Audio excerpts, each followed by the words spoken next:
Hello everybody, my name is Fun, and I wanted to add on just a quick little video or two or so to add to my Pokemon Sun and Moon, Pokemon 7th Generation, thoughts video of an announcement that happened last week.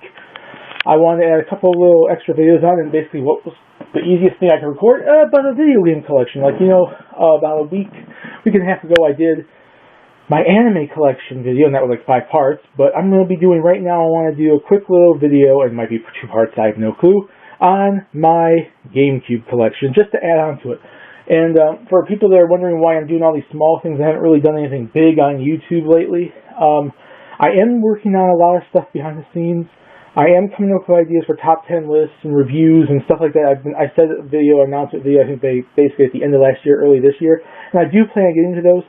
This stuff is just supposed to tide you guys over till I get the big videos out, and I'm sorry it's taken so long. I've been busy with work and other stuff like that, and trying to do other stuff around the house and everything, and just, get everything in order and think stuff through and get stuff ready for my videos for that matter. So it's I'm sorry for it, but this is just a quick little video to add content to my channel, so you guys can have something to watch while, obviously, I'm getting ready to bring out the big stuff later on. Stay tuned later this year for that stuff. And for now, let's look at some GameCube games. This is going to be a quick little video. I'm going to be showing a few of my collections, so hopefully we can go far and get some of these things done. The first game, Viewtiful Joe 2. I do like the Viewtiful Joe games. I haven't really put too much time into them though, but I do like them. And it's a good action beat 'em up platforming type thing from Capcom, which I do think Capcom, we need a third one. Beach Bikers is a fun volleyball game. I've played better volleyball games, but the main reasons I bought this was because it actually is a pretty fun game. Obviously, it's a good Sega volleyball game, and also I got it for $1 years ago when GameStop was getting rid of all their stuff, and since it was fun, I'm like, okay, I'm gonna buy it. It's something good for my collection. Bloody Roar Primal Fury. The Bloody Roar series is actually pretty fun. I do love. It's not one of my top favorite fighters, but I have played a few games in the series, and it is quite fun. I do wish we would get another one of those, though. And it's awesome just being able to transform the animals and creatures and just have that ability and the cool characters it has in this universe. NFL Street. I'm not the biggest sports fan, but when it comes to, the EA big stuff, the arcadey sports games, like this, I absolutely, love those games. Just like this, NHL Hits 2, although for hockey games, I do like to play actual hockey games. That's one of the few sports that I actually like to play the actual simulation type stuff for. So yeah, NHL 2002, I used to have this years ago. I bought it again when I found it at a Play and Trade. It's a really fun hockey series. Beyond Good and Evil is an awesome, awesome game. If you guys like Zelda, this is basically sci-fi Zelda. The Resident Evil remake on the GameCube, it's a really fun game. If you liked the original Resident Evil, you'll like this. It's just the same game pretty much, except updated new stuff and not the cheesy dialogue, which some people might like that stuff, and I think it's kind of interesting how they started off with the cheesy stuff and then went into more seriousness, even though they do have a lot of weird cheesy stuff that still happens in the games now to this day. 3 wrestling games. I'm just going to throw these all together so I don't have to talk about each one separate. Both Day Reckoning games, as well as WrestleMania 19. WrestleMania 19 is awesome. The Day Reckoning games are freaking awesome. This one especially is a badass game. Day Reckoning 1 is really awesome. Of all 3 of these, I probably would say that is my favorite. I really like the roster in all these games, although I do think this roster is a little bit better than, say, maybe this one, and this roster might be better a little more than all of them. They're all fun in their own rights, the continuation from WrestleMania 19 to 20 to 21. Good, fun wrestling games on the GameCube, which I really wish Nintendo would get back on getting some freaking wrestling games, because they've been missing that for so freaking long. Resident Evil 0, another Resident Evil game, exclusive to the GameCube, although now it's certainly not, because it's been put on the Wii, and then they put it on PS4 and all that stuff, updated visuals and stuff, but originally it was exclusive to the GameCube, and it's the precursor story to the first game, which leads up to the events of Rebecca and everything. So I do like that game. I do think I haven't beaten that one though. That's one of the few Resident Evil games I haven't beaten. Actually, I shouldn't say few, I should say most, because I haven't beaten a lot of them. Harry Potter Quidditch World Cup. I do love this game quite a bit. It's actually fun. It's so weird that such a big universe like Harry Potter, the games, hardly ever got spin-offs.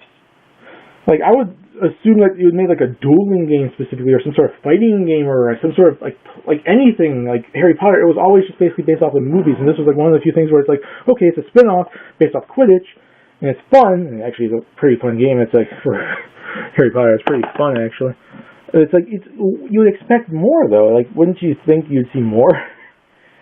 GoldenEye Rogue Agent, not a lot of people like this game. I still think it's a fun first-person shooter. It's not on the level of the original GoldenEye in 64, but it's not technically supposed to be. It's its own different game, and while it's not the best 007 game I've ever played, it is pretty fun, especially in multiplayer. 1080 Avalanche. Fun series that Nintendo needs to bring back. This one, unlike the original on the 64, is a little more arcadey than the original, which was kind of more simulation-based. But it was a nice, healthy balance. It wasn't like SSX Tricky or SSX3, the SSX series, but it was like, it had its own flavor to it that wasn't, and also the music in it is really, really awesome. Nintendo, we need a return of 1080. And this one, you're going to probably have to look at the name specifically because I got it from GameStop. Burnout 2, Point of Impact, one of my favorite Burnouts. I still think I like 3 a lot more, but 2 is pretty darn close. Metroid Prime. Fun version of Metroid. I haven't put a whole lot of time into this game yet. Like, I'm not the biggest Metroid fan. I'm just trying to get into different games on the series. But I'm not the biggest Metroid fan. But I'm not going to say the series sucks or anything. I think the series is pretty cool and has a lot of cool characters and story elements to it throughout every game, from the original to the Wii and whatnot. And now whatever we're hopefully going to see from the future. Whether or not we see in our Metroid Prime is anyone's guess, though. Wave Race, Blue Storm, another Nintendo franchise that people that they need to bring back. I really like the original. Well, the original is actually the Game Boy game, but I really like the 64 game, and I really like this one. And it's another one, just like 1080. They need to bring back. Come on, you have so much improvement, so much stuff you could do with their Bandman. It's no F-Zero, but it's there. Fire Emblem, Half the Radius, one of the best Fire Emblem games I have ever played, and technically going on for a beat. But yeah, it's really, I was so addicted to this game back in the day. I would rent it, and then, okay, you know what? Rent it again, and then until I beat it, and then I eventually bought it. And it's a fun game, cool story. I like that. Herb Sims in the City, one of my favorite Sims games. It's very different, like exclusive, like a console exclusive Sims game. One that doesn't have to be partially based off of like the computer games, besides obviously busting out. And it was an interesting take on it being like very urban, very living in the city type situation. A lot of good music, especially because they have like Black Eyed Peas, which I never actually used that free Black Eyed Peas music download. I wonder if it would still work. I doubt it. But it's a fun game, especially for if you like The Sims. Here's the original Viewtiful Joe, which is also a really fun game, just like Viewtiful Joe 2 was. Obviously, this one's focused entirely on Viewtiful Joe, while the second one brought in Sylvia as well. And right here, Ultimate Spider-Man, one of the best Spider-Man games ever made, outside of Spider-Man 2, based off the movies, and then the original like Spider-Man game from like the PlayStation N64 days. That one.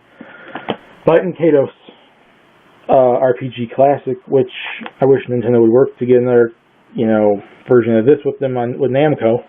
I mean, I haven't put a whole lot of time into it, but it is a fun RPG. And a lot of people like it, so it's like there's demand there. There's room for more.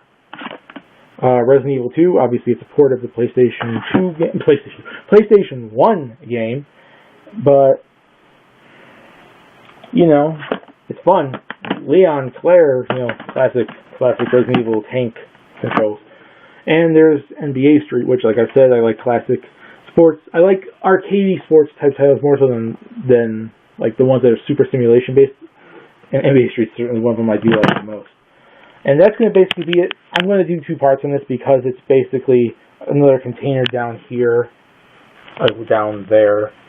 Hoping you guys like this video. Please subscribe if you want to, and have a lovely day. Stay tuned for part 2 and for future videos from Sniping is Fun. Hope you guys all like it, and see you all later.